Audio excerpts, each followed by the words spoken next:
Hello, my name is Gloria Perter Mantooth, and I am here representing the Unsung Heroes Living History Project. Today, we're honored to speak with Mr. Charles Leonard Rogers, a veteran of the United States military. This project preserves the stories of local African American veterans whose service and lives help shape their families and our communities. Before we begin, I'd like to confirm that you have signed the release and granted Unsung Heroes Living History Project, a 501c3 nonprofit organization, permission to record and use this interview as outlined in the release. Yes, I have. Thank you so much. So we shall proceed. We're going to talk about your early life and enlistment. Okay. Please tell us a little bit about yourself.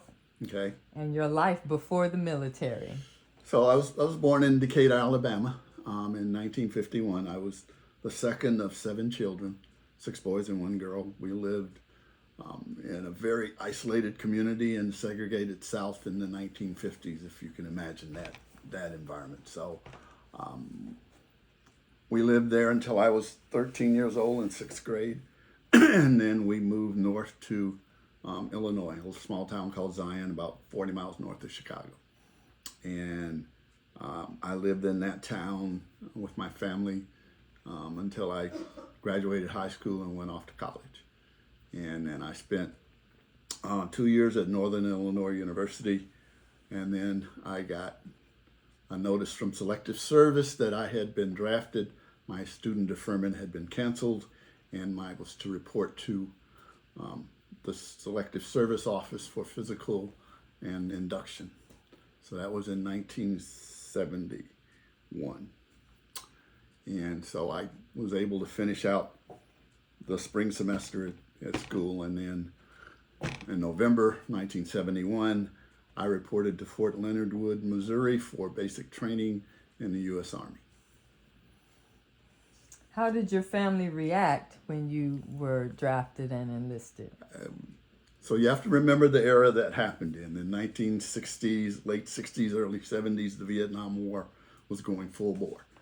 The draft was let's say it was the downfall of the minority community. Most of the people getting drafted during that era were of the minorities. So, and even though I was deferred from the draft during the period when I went to school, in 1971, Congress voted to rescind the student deferment. And so, unfortunately, I had a very low number in the draft lottery that year. I was number 89, and they only drafted up to like 93. So I ended up leaving school, going to basic training to serve my enlistment in the Army. So it was the draft that... The draft was the downfall of a lot of minorities. Right. I had a lot of friends that ended up in a similar situation. So, can you describe your first days in boot camp? Yeah, I caught a bus, and believe me, I didn't understand it. They didn't even fly me or give me a train ticket. I rode a bus from Waukegan, Illinois, the induction station, actually down to Chicago, and then they put me on a bus to go to Fort Leonard Wood, and it took 14 hours on the bus, 3 different changes, and I arrived in this little town in the middle of nowhere in Missouri. It's maybe 50 miles west of Rolla, where the University of Missouri has a campus. And so I show up, and there's basic Fort Leonard Wood was a training base at the time. And so was the U.S. Army induction centers would send some trainers went to Fort Polk, some went to Fort Knox. My particular case, they sent me Fort Leonard Wood in November, and it was snowing and it was cold. And when you show up, you're in civilian clothes. First thing they do is line you up on the wall, send you down to the barbershop, cut all your hair off, and then they send you over to supply to get your Army uniforms. And they issue you fatigues, and in this case they had to issue winter wear because it was in November, so we had to get the drab green long underwear and the gloves and the jackets. And so the first day was just getting all your stuff, getting into the barracks they're going to assign you to, and learning how the Army does business. Because it was meant to make you what they called a good soldier. So what they did is training from the first minute you sat there, and most of the training the first few days was physical. They'd make you drop and do 50 push-ups. They'd make you run to the mess hall, run back to the barracks, run everywhere you went. You could not walk. You had to wear your Army uniform, the combat boots, the fatigues. You had to wear your field jacket because it was cold, and gloves, and then they made you put a backpack together that you had to strap on and then go everywhere with that 40-pound backpack and combat boots in 30-degree weather. And let's just say it was not something I was ready for. Going from a college environment to being here with, I was probably the oldest guy in my platoon when I showed up. I was 21 at the time. Most of the people were 17, 18-year-olds just right out of high school. And so I was not used to that environment. I was used to being on my own and then I'm here with this structured environment of trying to train me to be a soldier. It was not fun. What was the biggest adjustment for you? Trying to get used to taking orders from somebody else. I was pretty independent. I'd been to college for a year and a half, almost 2 years. I'd worked before that and to make enough money to go to college. I was living on my own, and all of a sudden I'm in a barracks with 100 other people and drill sergeants trying to tell me what to do all day long, and I was not ready for that. I was considered a bad soldier because I did not take orders well. What was your military occupation or specialty? Did you choose it or was it assigned to you? It was assigned to me. I was an infantryman, and I was in the comm squadron. Yes, it was assigned to me. That was what they gave me when I was drafted. Where were you stationed, and what stands out the most about those places? I only went to one place, and then my career was kind of different because they were, at the time that I ended training, the Army was in a drawdown position. They were starting to evacuate from Vietnam. They were not taking any more volunteers, and they really needed to get a lot of their manpower down. So in 1972, after I finished basic, they were asking for volunteers to go into the reserves. And I was like, well, okay, can I go back to school? That was my main thing. So they said, we'll assign you to a National Guard unit near your home, and then you can do your 6 years there, and then if we need you, we'll call you back up to active duty, right? So my first assignment was going to be, where was it? It was a base side assignment because they weren't sending any people back to Vietnam when I finished basic. They told us that the only way you could go over is if you volunteered and you had a previous service there. So the Army was in a drawdown. Why they ran the draft and took people in at that point, I don't know. Especially when, as soon as I finished training, they were starting to send people out. So I ended up in a National Guard unit in Waukegan, Illinois, which is about 20 miles from my home. What did a typical day in uniform look like for you? So they always, training was the worst. And it got better as the further you got in, but initially you'd always wake up at 5:30.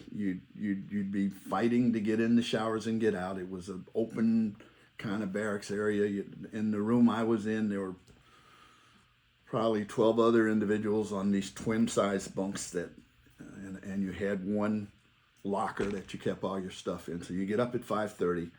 They give you 20 minutes to get through your daily changes and out into formation. And it's always outside, snowing, freezing, whatever. You have to get dressed, go outside for formation. They do a roll call, and then they'd march you to the chow hall every day. And then you'd eat chow, and then you'd go somewhere. They'd run you out to the firing range or to, training on how to clean your weapons, or training on how to take orders or training on how to march. We had marching drills probably twice a day. And then you'd run. And every day you'd run up to 10 miles. You'd run out to wherever you're going to train. You'd run back from where you were training. Then you'd do PT outside on the lawn. And then they'd give you lunch, but most days lunch was, I don't know if you remember C rations. There were cans of food that the Army would bring out, and they'd heat it up, boil it in a pot of water, and that would be your lunch, right? So you get C rations for lunch, and then they'd run you back in for dinner at the mess hall, and then after dinner there was always PT, right? More training, and then they would make you what they call bust the area. You had to clean the barracks, you had to clean the washrooms, you had to clean the hallways, and if you got in trouble, they would discipline you by making you do night duty, right? So every night someone had to be on duty 24/7 in the barracks, and you would pull a 3 or 4 hour shift through the night, and then you were still expected to be ready to go the next morning. So it was an interesting period of life, and I was seriously not ready for that. Who was someone you served with that you remember the most? There's a guy named, believe it or not, Frank Robinson, and he was older than I was. He was probably late 20s. He was married, he had 3 kids, and he volunteered to go into the Army because he couldn't find a job on the civilian side.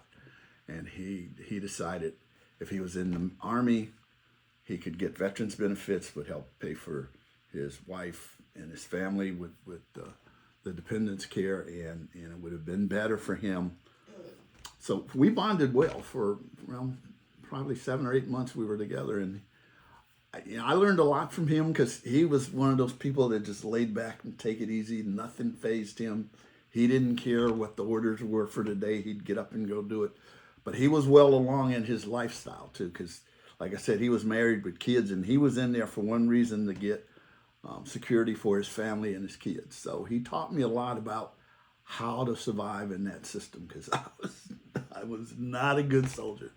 I didn't know if I wanted to be a good soldier. But I learned a lot from him. We stayed friends for a couple of years even after I left, but then he got assigned overseas and we kind of lost touch. How did you stay connected with family back home? I didn't. For the first 8 months, I couldn't make phone calls. They would not let you make a phone call. You could write a letter, but mail was not guaranteed to get to you. I did try and send a letter home at least once a week, but that got hard to do when we were working 7 days a week, 6 days a week of training. On Sunday, they called it a rest day, but what that meant is you spent your time cleaning the barracks and doing that other stuff. You weren't out in the fields, but it was hard to find time to communicate with anybody. And like I said, you couldn't make phone calls. You couldn't leave the base. And so it was hard to keep in touch with anybody. And I think it was 6 months in before I actually got enough leave to come home and see my family. And I was going back for my brother's wedding. Did you experience challenges related to race during your service? Yes. The Army at that time, like I said, mostly due to the Vietnam conflict, there were a lot of minority, mostly black people that were, let's say, forcibly injected into the Army. Not just me. I had several friends that if they got in trouble when they went to court, the judge would give you 2 choices. You can go to jail or you can go in the military. And so that was prevalent among my friends that I went to high school with. In the Army itself, if something happened, all the drill sergeants in my group were mostly white, and the company I was in for training, there was probably less than 10 blacks, and most of the other people were farm boys off the country farming, first time away from home, had no experience. So yeah, if anything happened, guess who got blamed? And that was the experience in the Army at that time. But a lot of it was because of the the people doing the training, the sergeants and the NCOs, were all Vietnam veterans, right? And they had experienced a lot of that racism that went on in Vietnam. And so when they got back, they were hair triggered. They were ready to blame anybody for any problem, right? So I got called up a couple of times. They were going to give me an Article 15 because I was, quote, subordinate. And so, yeah, I had a lot of problems. Some of it might have been just the era we lived in. There was a lot of hard feelings about the service at that time, and the civilians did not like us. I mean, one of the trips I took home when I was wearing my uniform, I was passing through the airport in O'Hare in Chicago, and this girl I went to school with in college saw me in the uniform, and she was like, "What are you doing?" It was like hostile because I was wearing the Army uniform, and I said, "You know, this is what I got to do to survive." I mean, so, and after that, I don't think she ever spoke to me again. So it was a hostile environment. Did the military provide a sense of unity or brotherhood that felt different from civilian life at the time? You had to insulate yourself away from civilians. They did not like the Army. They did not like people in uniform. Remember, this is the era where they were still doing protests against the Vietnam War, and anybody in uniform was considered a target. I mean, the college I went to, they had protests the week before I left school to go into induction. That was the year of the Kent State murders and of Jackson State murders, where they were protesting the war. So it was a hostile environment. So if you were in the military, you really had to insulate yourself from the civilian world. We rarely left the base. If we did, we went to areas of town where they accepted soldiers. Otherwise, like I said, there was a college campus less than 40 miles away, and you did not want to go there. So it was a tough environment back in the 60s and 70s to be in the military. What was the transition like when you returned to civilian life? Wow.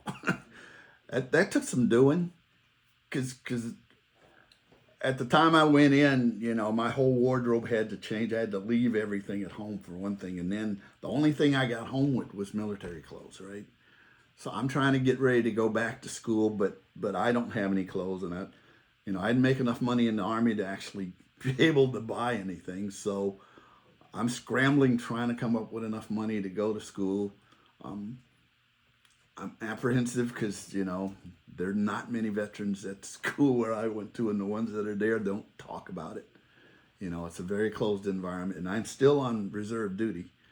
So every month I have to go back for at least one weekend, and then in the summer, 2 to 3 weeks.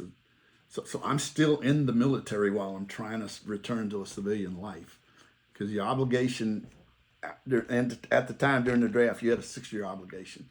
You could do your 2 years of active duty and 4 years in the reserve, or some combination of that, fulfill your 6 years. So I had a struggle getting back into civilian life because I had to hide the fact that I'm military, but I couldn't grow my hair long because I had to make muster every month. Couldn't wear a beard. I couldn't, you know, wear the same clothing everybody else did because I still had to maintain my military bearing. So it was a struggle returning. And like I said, veterans and active duty military were not well liked in that era. So it was a struggle. How do you think military service changed you as a person?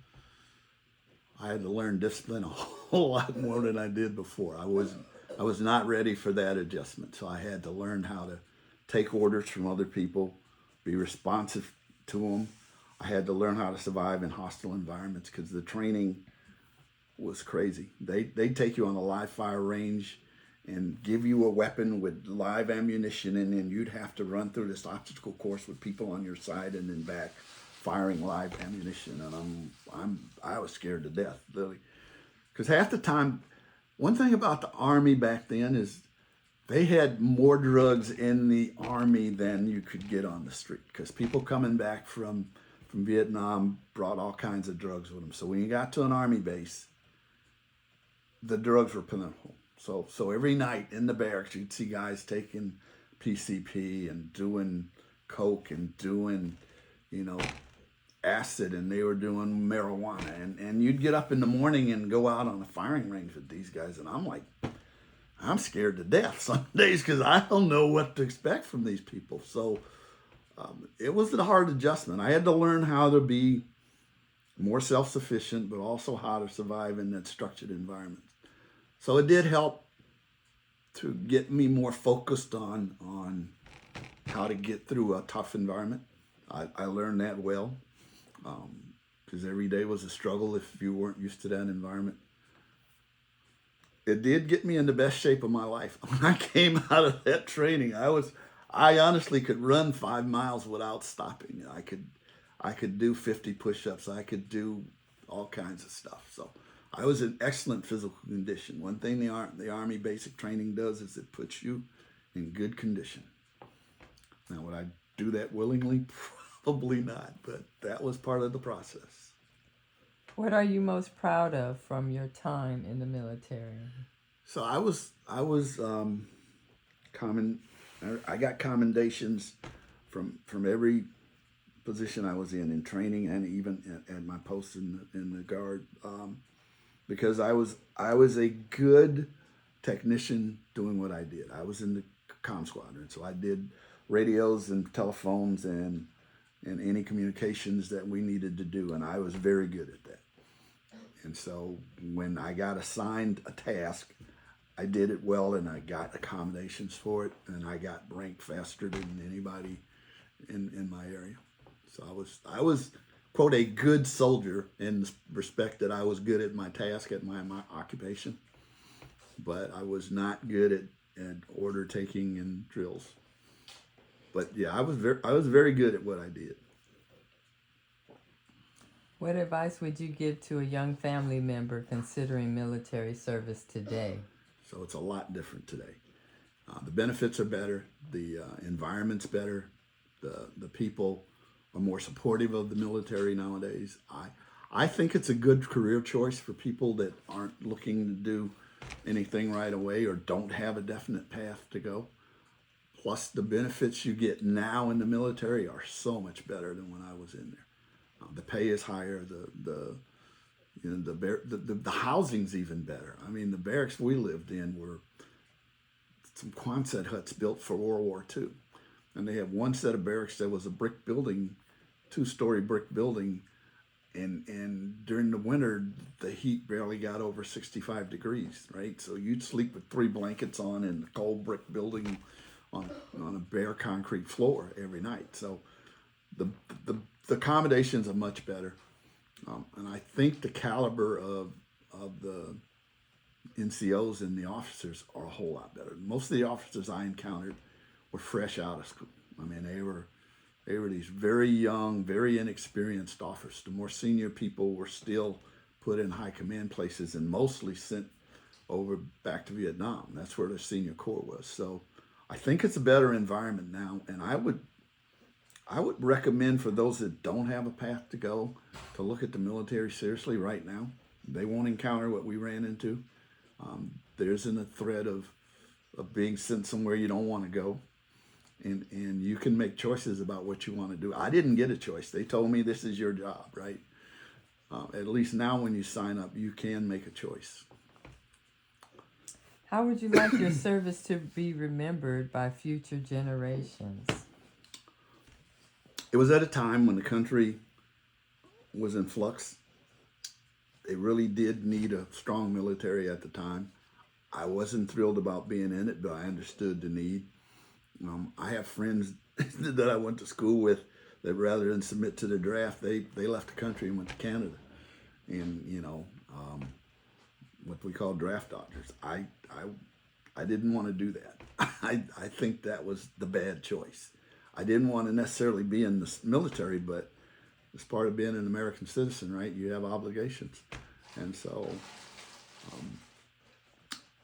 I think that if that's what's required of you to do, you need to go do it, right? Somebody's got to do it. Is there anything else that you'd like to share before we close? So you have to remember the turbulent times we lived in during the late 60s and early 70s, which is my whole experience. I had a lot of friends that ended up serving in Vietnam. I even had some friends that didn't make it back from Vietnam. I had a couple of guys I knew when they got back, they could not reintegrate into society. So it was different experiences for a lot of different people. And I feel sorry for some of the guys that I knew that I grew up with that they came. One of my friends went into the Marines, and when he came back, he couldn't function. He was unable to keep a job. He was unable to relate to people. He ended up, on drugs again, and he ended up in psychiatric care. And I don't know, when I left Illinois, when we moved out here, he was still out in the street, unable to cope. And so that era and the war at that time left a large scar in America, especially in the generation that I grew up in. There's a lot of people that never recovered from it. Even when I got out of college and went to work at my first job at a nuclear power plant, there were veterans from Vietnam in there, and you should hear some of the stories they were telling. It was just discouraging. Luckily, some of them actually recovered, but there was a large percentage of the people that fought that war that did not. So I'm thankful I didn't have to suffer through that, but I'm not sure how I would have survived. It's terrible to hear about the stories. So. Well, Mr. Rogers, thank you so much for sharing your story today. Your service and experiences are important and an important part of our community's history, and we're honored to help preserve them for future generations, and we thank you so much for sharing. Well, thank you for taking the time to talk to us. It's stories like that a lot of people will never hear because they weren't there when this was going on, and they didn't go through those changes, and so it's important that doesn't get lost, and that they remember where we were and how we treated our servicemen back then, and how far we've come since then. So I think it's an important project to put the facts on the table for the people. Thank you so much. Okay, we're back with Mr. Charles Rogers, and he has shared with me that he had family that also was served in the military, and we'd like to hear more about them. So we're going to dispense with the actual intro and go right into the questions. Okay. So what do you remember hearing about your father before he joined the service? So he grew up in Decatur, Alabama, where I was born, and in fact, the house we lived in was right next door to the house he grew up in. And so he was one of 7 children. He was the second oldest male child, and he had 2 sisters and 4 other brothers. When he finished high school, he got a job working, I believe it was at a flour mill in Decatur where his father worked. And then when the war started, the conscription started, and my understanding was that almost every eligible black male in the South was conscripted into that war. So my father ended up being inducted into the Army in 1941 or 42, I think it was. And from what I understand, it wasn't optional to go. So he ended up, what he told me is he did some time overseas in the Philippines as one of the black squadrons in the Army. And they were basically a logistics supply chain. He didn't fight on the front line, but I understand he spent 2.5, almost 3 years in the Army. When the war ended, then everybody came home. He did not like his experience in the Army. He thought that being overseas as a black man, they treated him not as well as he would have hoped. And so I don't think he liked the experience, but again, it's that obligation to do your service to the country, and he didn't run away from it. he manned up for it. But it wasn't a good career fit for him. So as soon as he could get out, he did. So, oh, Can you tell me his full name? it's Felix Murray Rogers. All right. And he was in the, in the Army. Yes. And he served in He served World War II. World War II.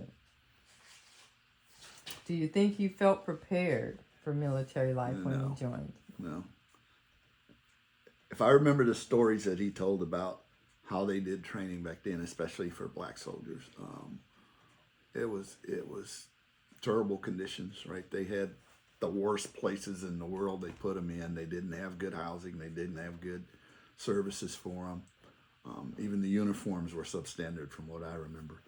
And when they assigned them to go someplace, right, the travel was not necessarily the best. So it was a segregated army at the time, and so they didn't have barracks where white people and black people were together, and they were fighting a war. And so I don't think he enjoyed the experience. He did not like to talk about it very much,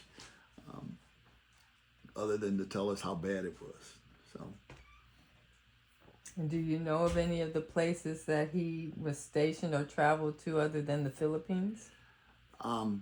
His basic training was, where did he tell me it was? It was in Missouri somewhere. But they had these temporary camps set up where they did basic training. So it wasn't at an army post. It was at some temporary camp they set up just to induct and train. And this was specifically for black soldiers. And then I don't think his assignment was not very long in the States. Once he finished training, they were trying to move a lot of the troops overseas to provide logistics support for the rest of the Army. So I think he spent less than 6 months after training in the States, and then he was sent overseas. And he really doesn't like to talk about that.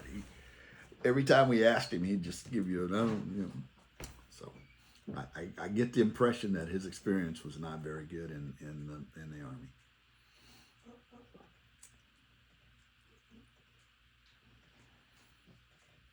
Did he talk about friends and people that he served with who mattered anything or mattered a lot to him? No, in fact, he didn't have any contacts with the people he served with after he left. Because when we asked him about it, he showed us a picture of him in the uniform, but he didn't have any pictures of any of his friends. He didn't keep in touch with any of them after he left.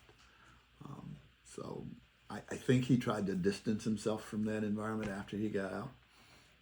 So no, he really did not like to talk about the experience. For spending that much of your life in it, it's, you would think he'd want to do more, but. How did he stay connected to family while he was away? He very much didn't.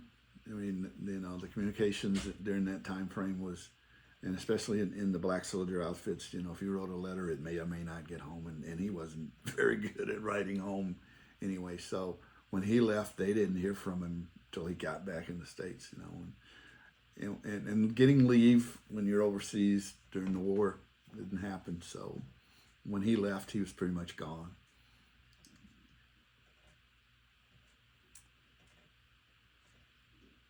What do you remember about his transition back to civilian life? So when he came home, that's kind of when he met my mom. He was 9 years older than her when they first met, and he had gotten home like a year before they met, and he took advantage of the GI Bill, so he went to school at Alabama A&M, and he was working on getting a degree in printing. And so they met during that time frame, because my mom grew up in Florence, Alabama, and she had moved to Decatur to live with her older sister because they had better jobs in Decatur than Florence. And she finished high school in Decatur, and that's where she met my dad after he got back from service. And he had started college in Huntsville at Alabama A&M. So his transition out of the Army was go right back to school and try and get an education. So he took full advantage of the GI Bill. He did get his certificate from A&M, and he actually interviewed for a job in Denver. and they were going to hire him. And that's when they decided to get married and decided they weren't going to move to Denver. So he ended up actually doing pretty well. He got a job at Tennessee Valley Authority at the Wilson Dam, and he was a foreman for, believe it or not, they make fertilizer from some of the products at the dam, because a lot of detritus builds up in front of it, and so part of the stuff that built up there they could use to actually make fertilizer. So he was the foreman of the crew at the Wilson Dam that did that, and that was simply because he had went to college and they needed somebody with a college education. So that was the first job that I knew that he had. Now the problem with that was we lived in Decatur, and Wilson Dam was in Florence, so he'd have to go 5 days a week up to Florence, spend a week there, and then come home. Every so often they'd drive back and forth, but that was like a 50-mile drive. And in the 1950s, very few black people had cars and could drive 50 miles a day. So he had a good job, but you know, it was a hardship on us because he was in Florence and we were in Decatur, and so. But he was well respected because he had a job that not many black people had in the 1950s. So. Well, thank you so much for sharing about your father and his service in the Army. Yep. And we're Army people in my family. You mentioned that you had brothers or uncles. My dad had brothers. He had his youngest brother, Charles, who I was named after. When he graduated high school, he didn't have enough money to go to college. So this was after the war had ended, so he joined the Army to be able to qualify for the GI Bill. So he had spent 4 years in the Army, and mostly in the States. It was still a segregated Army, and it was the late 50s when he enlisted. He got out in 1959, and he went to Alabama A&M and got his degree, and he ended up being an English teacher and actually ran the boys club in Decatur. So he had a much better experience than my dad did, because when he was in the Army, the assignments were a little bit better for black people. They hadn't integrated it quite yet, but you weren't stuck in these camps out in the middle of nowhere doing training. And in his service, he actually got to do some stuff that he wanted to do. So he was very happy with his service in the military. So. And what was his name? Charles Rogers. Charles Rogers. You were named after him. I was named after him. I had another uncle on my mother's side, Uncle Emery. He was the oldest. Now, they had 7 children in their family also, but he was the oldest of the group. And he got caught in the same conscription for World War II. Unfortunately for him, he had a very nasty accident. He ingested some kind of chemical during his service, and it ended up costing him one of his lungs, and he had constant respiratory problems the rest of his life. So he ended up on full disability from the military. When he got out, he spent the better part of a year and a half in the hospital in Tennessee trying to recover from that. He ended up having to leave any place in the South that had high humidity, so he ended up moving here to California, to Los Angeles, after he recovered. But he took full advantage of the GI Bill also. He went to Tennessee State, and he got a bachelor's and a master's degree at Tennessee State. And then when he moved out here, he got his PhD in philosophy from UCLA, and he ended up being the dean of students at Cal State, 3 different campuses. So although he had a disability and he really struggled with it, the GI Bill and his benefits of using that set him well. So he did extremely well. Now, his experience in the military was really bad, and he got exposed to one of those agents, and they won't even tell us what it was. It was so bad, though, that, I said it cost him his lung, and he had respiratory problems until the day he died. So. Is there anyone else you want to share about? I had another uncle on my mom's side also, Uncle Clarence, and he got inducted, but by the time he got into the Army, the war was winding down. And so I don't think he even had to show up because, you know, they inducted him in and then they declared peace. So, but he must have spent some time because he ended up going to school on the GI Bill also. So they were very close. He was the second oldest, and Uncle Emery was the oldest. And when Uncle Emery went in the hospital, they were both planning to go to Tennessee State when they got out of the military. And Uncle Clarence had to put his education on hold because he went to stay with Uncle Emery to help him get through recovery. And he ended up not being able to get into Tennessee State after that, and he ended up going to Cleveland to what school was it? I can't remember it. But anyway, he ended up going to law school in Cleveland, and he got his law degree, and he practiced law in Cleveland until the day he died, which was last year. And he ended up actually being the founder of the NAACP in Cleveland. So in his case, the military again set him in good stead to go be successful. I had a younger uncle on my mom's side, Leonard, and he was the youngest in the family. There were 3 boys, and he was the youngest overall even. And he wanted to go to college also, but again, there was no money, so he joined the military right out of high school, and he went, I think he was in for 3 years in the Army. He didn't talk about it much, he just did. And he ended up coming home and going to college on the GI Bill again at Stillman College in Alabama. And he ended up, his career as the director of communications for Allstate. So they did pretty well using GI benefits. The experience in the military, as I said, for most of them was not great, but they did take advantage of what it provided to them. And so that story was a great motivator for the rest of us. When you have that many men that are successful and go to college, when we were growing up, it wasn't quite ever a question of, are you going to college? It was more a question of what college are you going to? Because we had some strong role models in our family to look up to. So their experience through the military helped them prepare us to be successful. So Sounds like it. Thank you so much for sharing again You about bet. the family and the long legacy yeah.